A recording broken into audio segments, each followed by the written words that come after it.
Hello viewers, நான் உங்கள் கௌசி. நீங்கள் பார்த்துட்ருக்கிறது அக்னி சிறகு. நாளைய எபிசோடுக்கான ரிவ்யூ என்ன அப்படின்றத பார்க்கலாம். எபிசோடை பொறுத்த வரைக்கும் கௌதம் மனசில் சந்தேகம் அப்படின்ற விதையை அபிஷேக் இன்றைக்கி எபிசோடில் விதைச்சிட்டாரு. அது இன்னைக்கு கொஞ்சம் கொஞ்சமாக வளரப்போகுது. சரி, என்ன நடந்தது அப்படின்னு பார்க்கலாம். ஃபஸ்ட்டு சீனை பொறுத்த வரைக்கும் அபிஷேக் பிளான் பண்ணபடி அந்த லெட்டரை மதுமிதாவுடைய டைரியில் கொண்டு போய் வச்சுட்டு யாருக்குன்னு தெரியாமல் ரூமை விட்டு வெளியில் வந்துட்டாங்க. இனிமேல் மதுமிதாவோட வாழ்க்கை அவ்வளோதான் சொல்லிட்டு ரூமை விட்டு வெளியில் வராரு. மறுநாள் காலையில் மதுமிதா இங்கே கிச்சனில் ரொம்ப பரபரப்போடு சமைச்சிட்ருக்காங்க. அதை பார்த்த பாட்டி, ஒரு நாள் தான் கணவருக்காக நீ சமைக்க போகிறேன்னு நினச்சேன், இப்போது டெய்லி நீ புருஷனுக்காக சமைக்கிறது எனக்கு ரொம்பவே சந்தோஷம். இப்படி தான் புருஷனுக்கு சமைக்கிறத ரொம்ப சந்தோஷமாக செய்யணும் அப்படின்னு சொல்லிட்டு பாட்டி அங்கேருந்து போகிறாங்க. அதை பார்த்த சகுந்தலா மதுமிதா கிட்டே வந்து நேற்று ஆஃபீஸ்க்கு போயிருந்தியாம்ல அப்படின்னு சொல்லி பேசிகிட்டு இருக்காங்க. அப்போது மதுமிதாவும் ஆமாம் நேற்று போனேன் அப்படின்னு சொல்லிட்டு இங்கே பேசிகிட்டு இருக்கும்போது, நீ ஆஃபீஸ்க்கு போனதுக்கு அப்புறம் இந்த வீடே வெறிச்சோடி போயிருந்தது அப்படின்னு சொல்ல, என்ன ஒரு வாரம் தானே, அதுக்கப்புறம் நான் வீட்டில் தான் இருப்பேன் அப்படின்ற மாதிரி வீட்டில் உள்ள வேலைகள்லாம் நான் இழுத்து போட்டு செய்வேன்னு சொல்லி சகுந்தலா கிட்டே பேசிகிட்டு இருக்காங்க. சகுந்தலாவும் என்ன நினைக்கிறாங்க, அதுதான் அவனுடைய வேலை, அதை வந்து கௌதம் புரிஞ்சுக்க மாட்டேங்கிறான், கூடிய சீக்கிரம் நான் புரிய வைக்கிறேன் அப்படின்னு சொல்லி அவங்க வந்து மனசுக்குள்ளே நினச்சிட்டு அந்த இடத்துல நின்றுட்டுருக்காங்க. அப்படியே சீனை கட் பண்ணால் கௌதம் ரெடி ஆகிட்டாரு. ஸோ ஃபோனில் ஏதோ சம்திங் பேசிகிட்டு இருக்காங்க. அதை ஏதோ நோட் பண்ணுறதுக்காக நோட் பண்ண எடுக்கிறாங்க. அப்படி எடுத்து நோட் பண்ணதுக்கு அப்புறம் மதுமிதாவுடைய டைரியை பார்க்குறாங்க. ஸோ மதுமிதா சொன்ன விஷயங்கள் எல்லாமே அந்த இடத்துல ரீவன் பண்ணி பார்க்குறாங்க. கௌதம் என்ன நினைக்கிறாரு, மதுமிதாவுடைய டைரியை படித்து அவங்களுக்கு என்னென்ன பிடிக்கும் பிடிக்காதுன்னு தெரிஞ்சுக்கிட்டு அதை வச்சு நம்ம மதுமிதாவுக்கு எதாவது செய்யலாம் அப்படின்ற மாதிரி கௌதம் வந்து நினச்சிருப்பாங்க. ஆனால் மதுமிதா டைரியை வந்து படிக்கக்கூடாது அப்படின்னு சொல்லியிருப்பாங்க. அதை வந்து நினச்சி பார்த்த கௌதம், சரி நம்ம டைரியை ஓப்பன் பண்ணி படிக்கலாம் அப்படின்னு சொல்லி அந்த டைரியை ஓப்பன் பண்ண போகிறாங்க. இருந்தாலும் அடுத்தவங்க டைரியை படிக்கிறது தப்பு அப்படின்னு சொல்லி மூடி வைக்க போகிற அந்த தருணம் அந்த டைரியிலேருந்து லெட்டர் வந்து கீழே விழுது.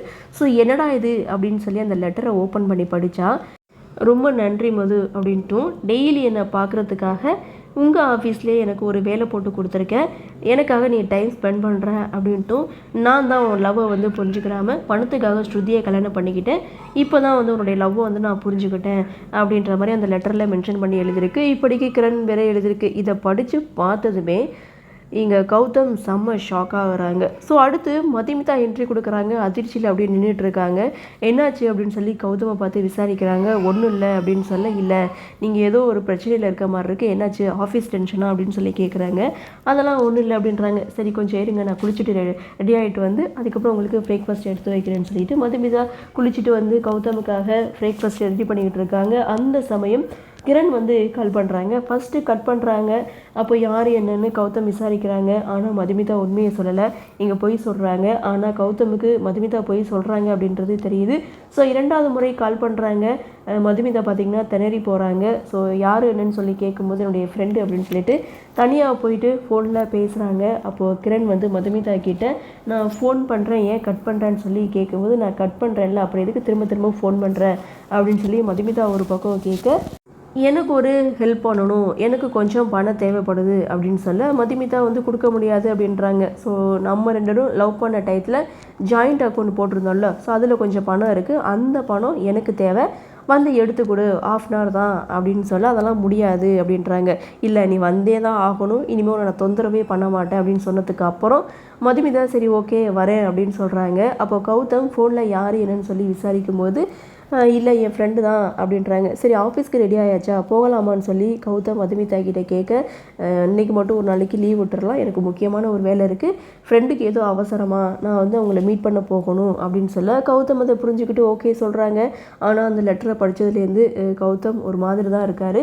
ஸோ இதுக்கப்புறம் கௌதம் பார்த்திங்கன்னா ரூமில் இருக்காங்க. அப்போது ஃபோன் அடிக்குது, மதுமிதாவுடைய ஃபோன் அடிக்குது. கௌதம் இங்கே ஓடி போய் எடுக்கிறாரு. ஸோ அந்த சமயம் மதுமிதா எங்கே கௌதம் அட்டன் பண்ணி பேசிடுவாரோ அப்படின்னு சொல்லி ரொம்ப பதட்டத்தில் ஓடி வந்து ஃபோனை வாங்கிக்கிறாங்க. என்னாச்சு, உங்கள் ஃபோனை நான் எடுக்கக்கூடாதா, ஏன் இப்படி பதட்டம் ஆகுறீங்க அப்படின்னு சொல்லி கேட்கும்போது, இல்லை ஃபோன் அடிக்கிற போது யார் என்னன்னு பார்க்குறதுல அப்படி ஒரு ஆர்வம் அப்படின்னு சொல்லி இங்கே மதுமிதா ஏதோ சமாளிக்கிறாங்க. கௌதமும் இங்கே ஆஃபீஸ்க்கு கிளம்பி போயிட்டுருக்காரு. மதுமிதாவும் இங்கே வீட்டிலேருந்து கிளம்புறாங்க.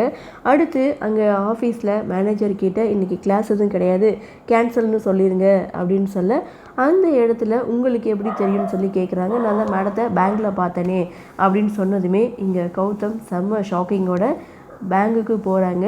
இதோட இந்த எபிசோடை முடிக்கிறாங்க. அதாவது கௌதமுடைய மனசில் சந்தேகம் அப்படின்ற விதையை அபிஷேக் வந்து விதைச்சிட்டாங்க.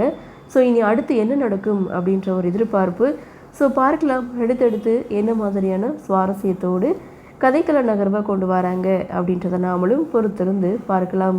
கௌதம் மதுமிதாவை புரிஞ்சுப்பாங்களா, பிரச்சனை என்ன அப்படின்றத தெரிஞ்சு பார்க்கலாம், இல்லை மதுமிதா கிரண் இவங்க 2 பேருடைய காதலை புரிஞ்சுக்கிட்டு விலைக்கு போக நினைப்பாங்களா அப்படின்ற ஒரு எதிர்பார்ப்போட ஒவ்வொரு நாளும் எபிசோடு இருக்க போகுது. பார்க்கலாம் இந்த உண்மை கௌதம்க்கு எப்படி தான் தெரிய வரப்போகுதுன்னு தெரியலை.